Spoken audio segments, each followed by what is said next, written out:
Olá, alunos e alunas. Nesta aula nós vamos falar da política externa brasileira focando na Guerra da Tríplice Aliança ou Guerra do Paraguai. Lembrando, a guerra começa a partir da intervenção brasileira no Uruguai. O Paraguai ameaça o Brasil, dizendo que aquilo para o Paraguai seria um ato de guerra. E em 12 de novembro de 1864, é capturado o navio brasileiro Marquês de Olinda. Para o Brasil, isso é a declaração de guerra.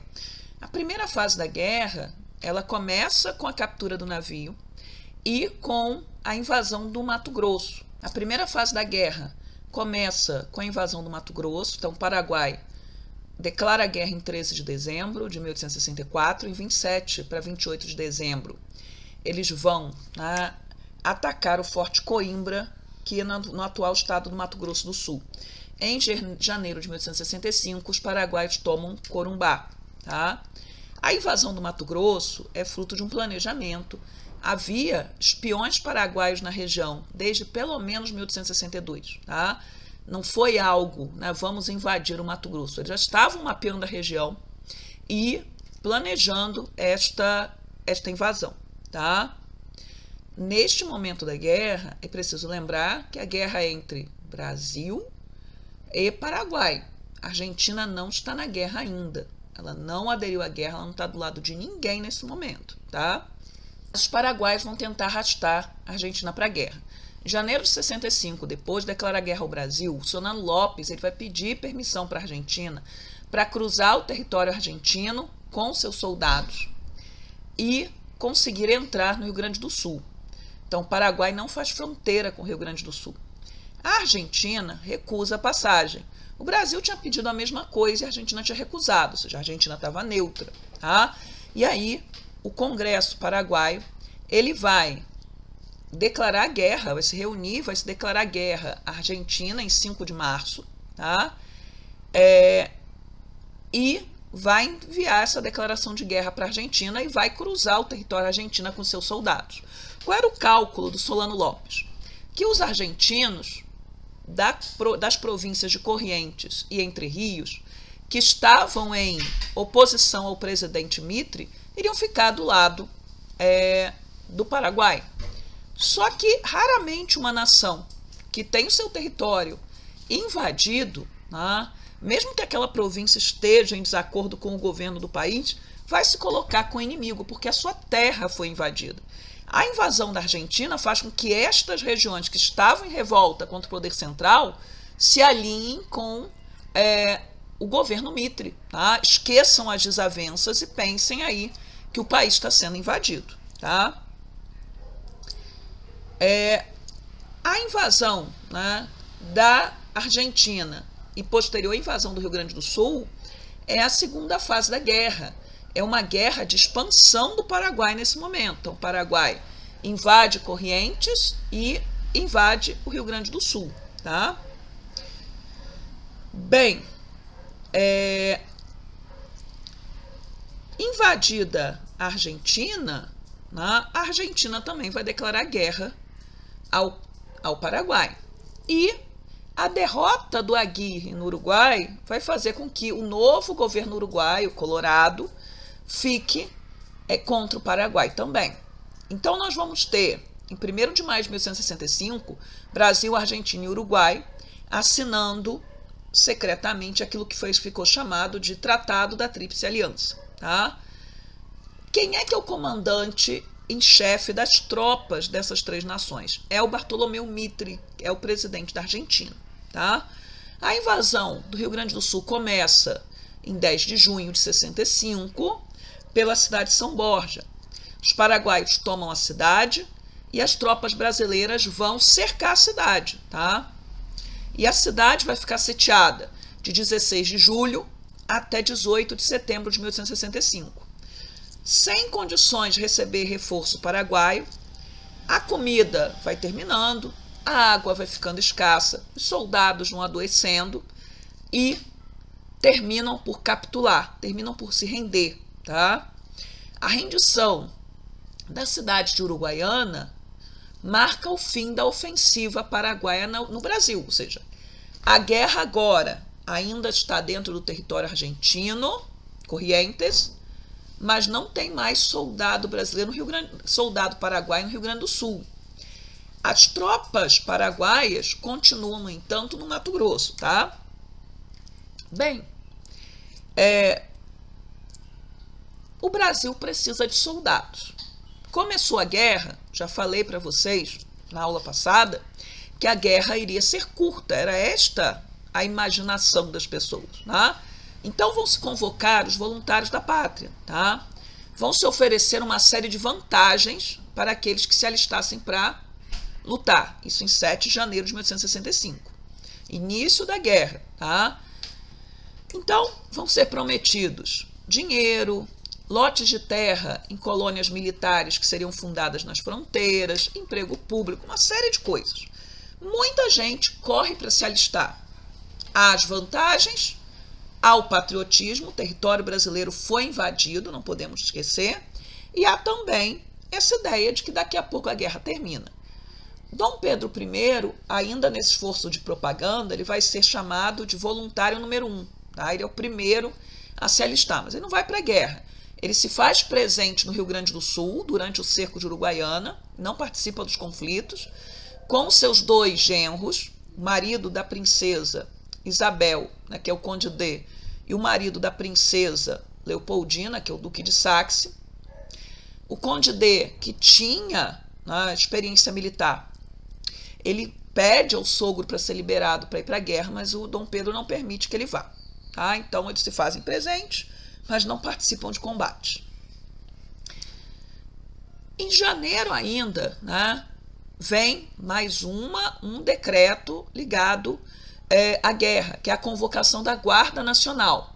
Lembrem que a Guarda Nacional ela foi criada em 1831 pelo Feijó, ainda ministro da Justiça na regência. A Guarda Nacional ela tem um recrutamento por renda, tá? E era necessário mais soldados. Então, a Guarda Nacional vai fornecer aproximadamente 40 mil homens nesse momento para o combate. Tá? Mas, diante da insuficiência, o imperador vai ordenar que cada província deveria fornecer pelo menos 1%, tá? Da sua população como militares. Tá? Mas havia formas de escapar. Então, os ricos podiam doar dinheiro para a guerra e serem isentos, podiam doar equipamentos, podiam doar escravos para participar do conflito, ainda não como soldados, mas daqui a pouco como soldados. Quem tinha menos posses podia indicar um parente, filho, sobrinho. Os homens casados não eram recrutados no primeiro momento, tinham isenção, só os solteiros iam antes. Agora, aquele que não tinha nada para oferecer em troca, para não ir para a guerra, tinha que fugir. Tá? E muitos fugiram para o mato, se esconder na floresta. Tinha muita floresta para se esconder. Diante da necessidade de mais soldados, ainda no ano de 65 começa o recrutamento forçado. Então, políticos locais, membros da Guarda Nacional começam a obrigar cidadãos brasileiros a se alistarem. Nesse contexto, houve também o seguinte movimento: senhores de escravos que não queriam ir para a guerra ou não queriam que seus filhos fossem para a guerra, começam a doar seus escravizados para que eles fossem no lugar deles. Então é o soldado substituto.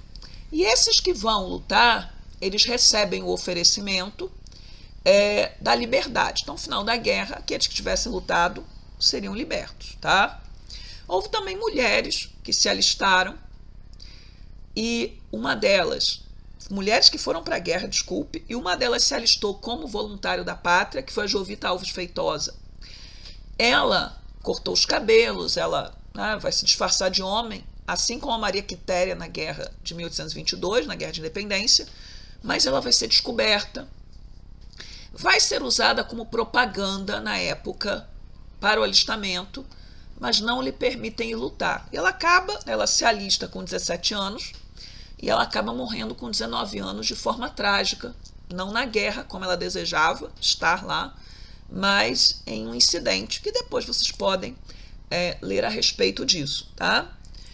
Eu falei que havia mulheres na guerra, porque no primeiro momento, a própria Guarda Nacional, você não tem organização, não tem disciplina, né, de tropa, então havia esposas que iam acompanhando seus maridos, havia mulheres que acompanhavam as tropas, são chamadas de vivandeiras, oferecendo serviços, seja a venda de comida, seja a lavagem de roupa, seja sexo mesmo. Então, grupos que acompanhavam.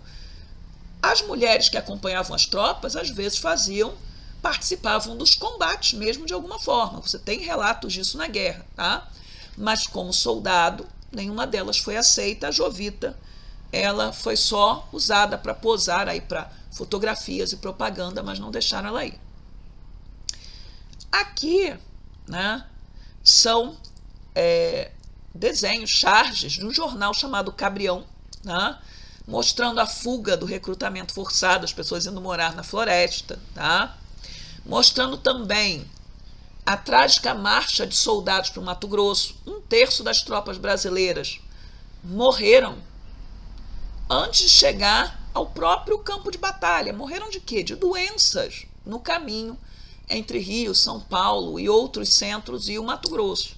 Porque eles foram por terra e o caminho por terra era muito terrível, tá? Voltando para o conflito, o Brasil, Rio Grande do Sul, já não tinha mais tropas paraguaias, mas elas ainda estavam em Corrientes. E é nesta província argentina, num dos afluentes do Rio Paraná, tá, que vai acontecer o Riachuelo, que vai acontecer a maior batalha naval da guerra, que é a Batalha do Riachuelo, que é uma batalha, né, que foi escolhida pela Marinha do Brasil, tá, como sua data magna, como sua data maior, tá? Essa batalha acontece em 11 de junho de 1865 e, a partir daí, o Paraguai já não tem mais controle de nenhum território na Argentina. A guerra, a partir de então, vai ser no Mato Grosso e no próprio território paraguaio, tá? A Batalha de Riachuelo é uma batalha importante porque a Marinha Brasileira, ela tinha dificuldades que eram causadas pelo seguinte: os nossos barcos eram barcos de mar, de calado mais profundo, então o casco é mais profundo. Eles corriam risco de atolar nos rios, Paraguai e Paraná, que não eram tão profundos assim, né? Não eram navios de rio, e o casco do navio ficava exposto à artilharia de terra. Uma das estratégias usadas pelo almirante Tamandaré, que comandava a esquadra e que foi fundamental para a vitória, foi abalroar com os navios brasileiros os navios paraguaios. Então, jogar os navios brasileiros em cima dos navios paraguaios e conseguir, assim, uma vitória.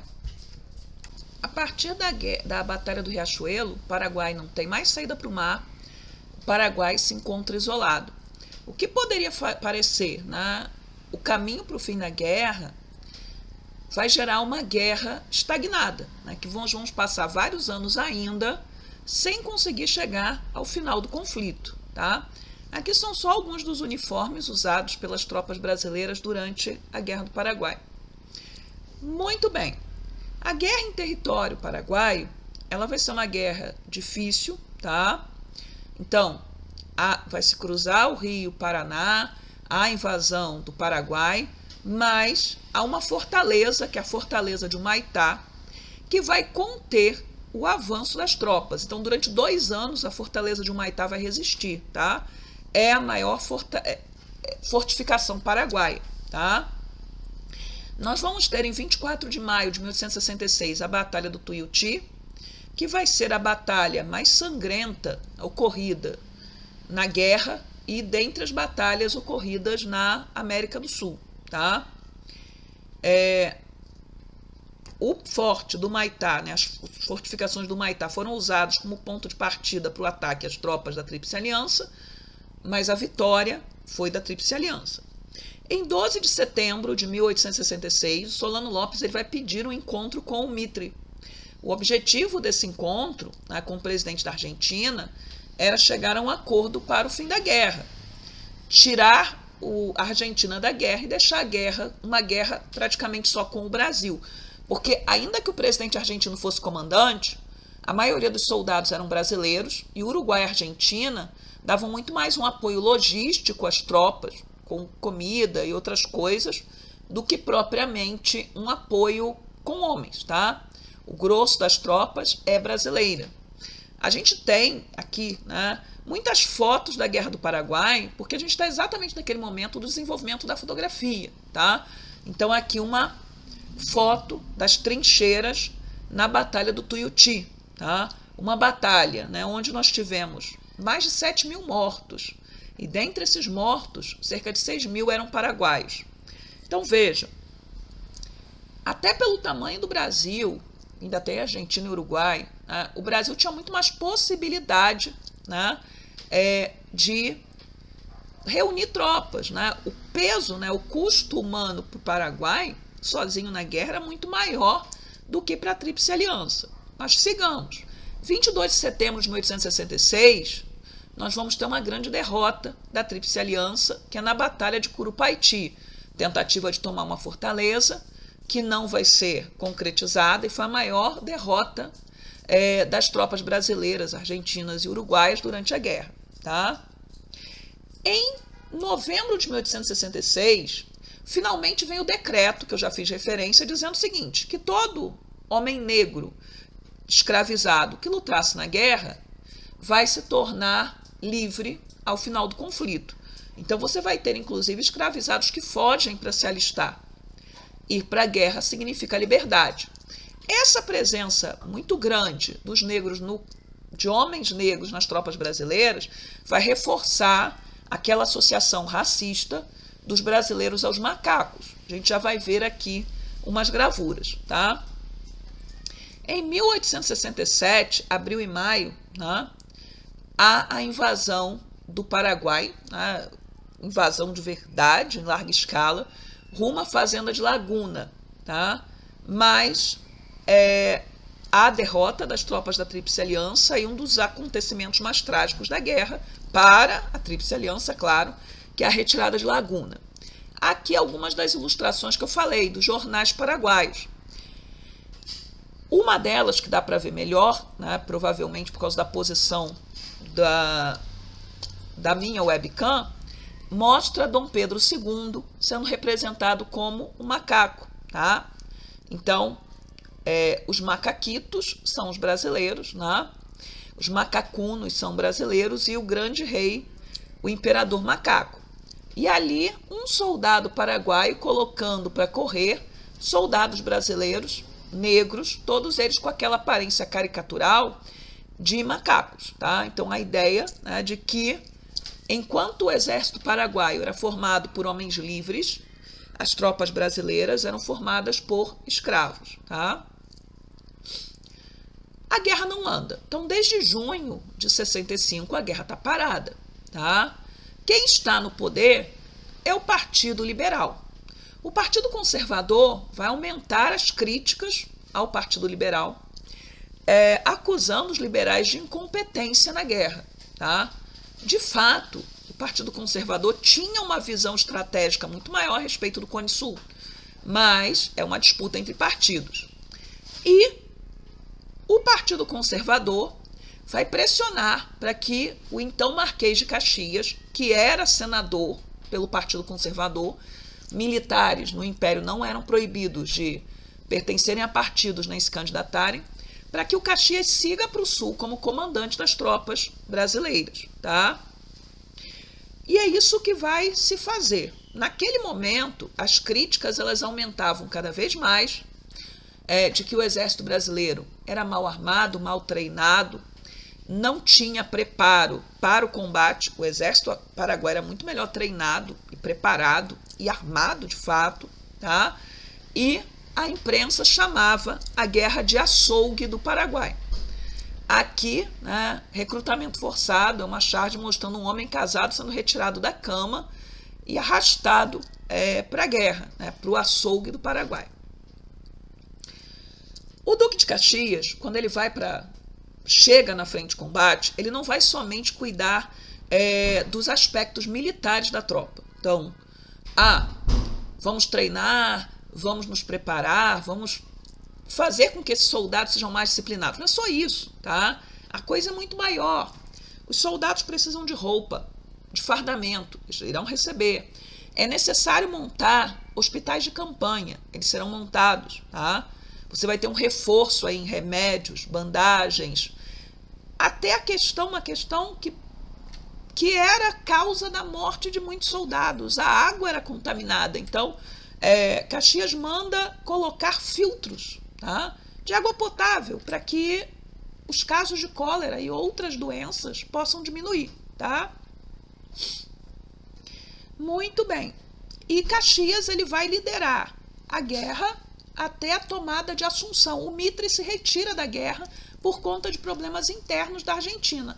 E também porque os conservadores eles não viam com bons olhos o comando nas mãos do presidente da Argentina.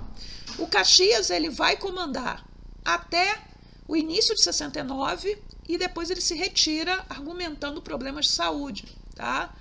Mas a gente entra nessa questão daqui a pouco. Mesmo se retirando contra a vontade do imperador, ele vai ser condecorado com a grão-ordem, né, o grão-colar da Ordem de Dom Pedro I, e vai ser transformado em duque, né, que era algo inédito para alguém que não fosse da família imperial. Tá? Muito bem. A guerra, para que a guerra avance, é necessário tomar o Forte Humaitá, é necessário tomar essas fortificações. Então, em 15 de agosto de 1867, a esquadra brasileira ela vai conseguir passar por Curupaiti e vai tentar passar por Humaitá. Serão ainda 6 meses até que a fortaleza caia. Tá? Quando, em 3 de março de 68, já se via que seria impossível conter o avanço das tropas da Tríplice Aliança, o Lopes ele deixa a fortaleza e ele vai para um outro quartel-general, para uma outra fortificação que fica a 10 quilômetros de distância, em São Fernando. Tá? E aí, em 25 de julho de 1868, o exército aliado, a Tríplice Aliança, toma a fortaleza de Humaitá. Vai ser o grande feito do Caxias na guerra. Aqui um quadro do Vitor Meirelles, há vários quadros do Meirelles aqui nessa aula, porque ele vai pintar, né, vai ser o principal pintor da Guerra do Paraguai. Então aqui é a passagem do Humaitá, né, quando finalmente se rompe a linha de fortificação, se rompe a resistência paraguaia e a esquadra passa, tá? O forte vai ser tomado. Falei de hospitais de campanha, uma figura importante da guerra é a Ana Nery, tá? Ela é uma baiana, ela tinha viúva, tinha 3 filhos, todos 3 estavam na guerra, 2 eram médicos, 1 era um militar, e ela vai até o Rio de Janeiro pedir, né, que o imperador permita que ela siga para a guerra, e ela vai ser enviada e ela vai ser responsável por organizar os hospitais de campanha. Então ela é muito importante, ela é a patrona da enfermagem brasileira e ela é lembrada, né, como uma figura que se sacrificou para conseguir dar melhor qualidade de vida aos soldados que estavam feridos. Tá? Então, assim, a participação das mulheres na guerra ela é variada. A Ana Nery é uma participação, né, que vai ser permitida pelo Estado, né, ela vai receber permissão. Muito bem, já estamos no final da guerra e é quando acontece a chamada Dezembrada, né, que é uma série de vitórias, né, Batalha de Tororó, Batalha de Avaí, de Lomas Valentinas e a rendição de Angostura, que era um forte, tipo uma guarnição, um paiol, um grande paiol da Paraguai, que vai se render em 30/12. Então, assim, esta série de batalhas, em seguida, e todas em dezembro, vão conduzir à tomada de Assunção em 1º de janeiro. Tá? Para a tomada da capital do Paraguai, o Marquês de Caxias, quer negociar a paz. A guerra, né, o aspecto militar da guerra já estava esgotado. Tomaram a capital do país inimigo, não há por que levar isso adiante. Mas o imperador ele vai manter pé firme, dizendo que a guerra só termina quando Solano Lopes for capturado. Então é nesse momento que o então Marquês de Caxias ele vai renunciar ao comando, argumentando problemas de saúde, E o Conde D, o marido da princesa Isabel, finalmente vai receber a permissão para ir para a guerra e vai comandar as tropas. O final da guerra vai ser assim. Aqui, esse quadro é a Batalha de Avaí. É um quadro do Pedro Américo, né? Não é do Meireles. E este quadro, o Caxias, ele não vai ser muito bem recebido, porque o Marquês de Caxias ele vai considerar que o quadro lhe fez uma ofensa. Se vocês pegarem os slides, tem o link aqui. Na verdade, eu vou deixar na descrição um link também para um vídeo do site, de um site de história, de um canal de história, que agora é o mesmo que agora produz o podcast, o História FM, que eu citei na aula passada. E ele produziu, depois da entrevista com Doratioto, um vídeo, que acho que foi o último vídeo do canal, mostrando as questões relacionadas a este quadro, né? Por que o Marquês de Caxias não gostava deste quadro, por que este quadro não foi considerado por ele digno de retratá-lo e retratar a batalha. Mas o link vai ficar na descrição. Muito bem. Em 14 de abril, o Conde D chega à Assunção, assume as tropas. Daí para diante não há muito mais o que fazer, vai ser a caça, né, ao Solano Lopes. Então, em 5 de maio, vai ser tomada a fundição de Ibicuí, que era onde se faziam as armas do exército paraguaio. O exército paraguaio já estava depauperado. E em 16 de agosto de 1869 acontece a batalha mais trágica da guerra. Por quê? Né? A Batalha de Acosta Nu, ou a Batalha das Crianças, de los Niños, né? Porque a Tríplice Aliança, ela tem muitos soldados nesse momento, e os soldados paraguaios, eles já estão nesta altura da guerra, em sua maioria são homens velhos e são crianças. Os jovens já morreram, né? A maioria dos soldados jovens, né, já não está mais na guerra, tá? E esta batalha de 16 de agosto vai ser uma batalha, né, que as crianças, principalmente, vão ser as principais vítimas, esses soldados criança. Olha, as guerras nesse momento usavam crianças. Meninos de 10, 12 anos iam para a guerra. Tá? O Brasil levou meninos, né, tanto na Marinha, principalmente, no Exército. Alguns eram levados pelos próprios pais. Lembra que eu falei que a Guarda Nacional...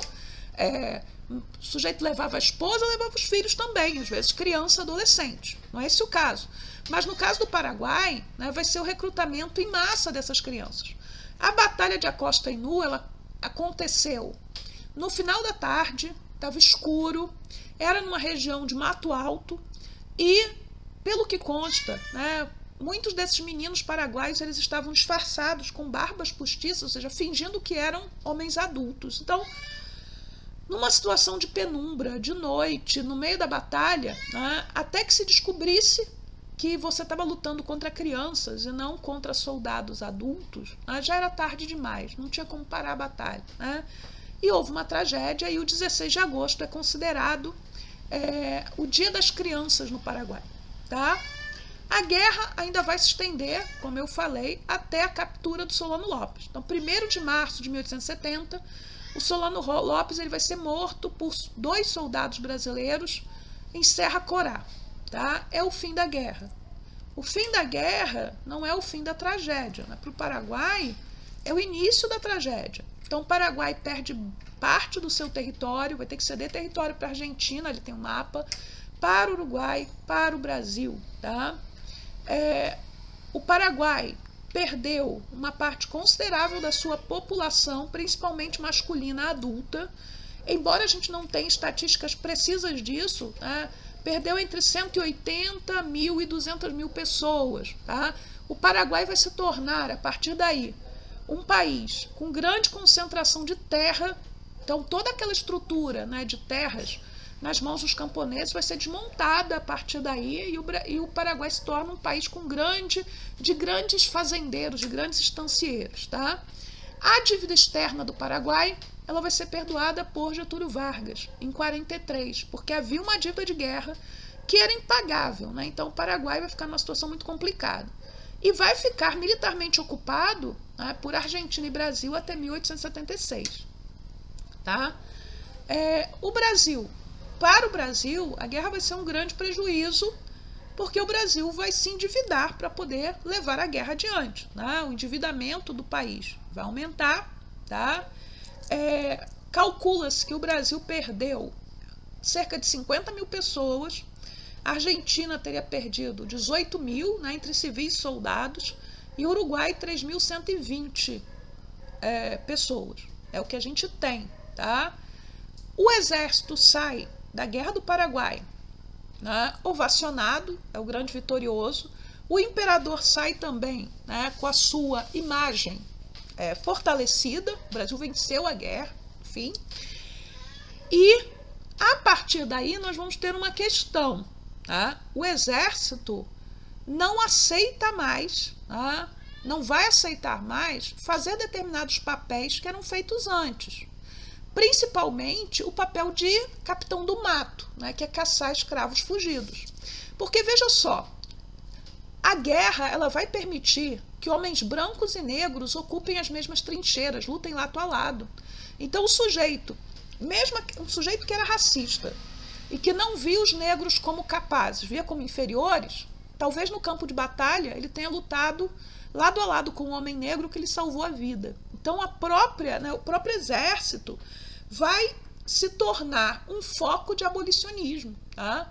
Então o exército como defensor da abolição, ou setores consideráveis do exército, por conta até da experiência na guerra, da experiência de lutar, de ter um negro como seu irmão de armas, né?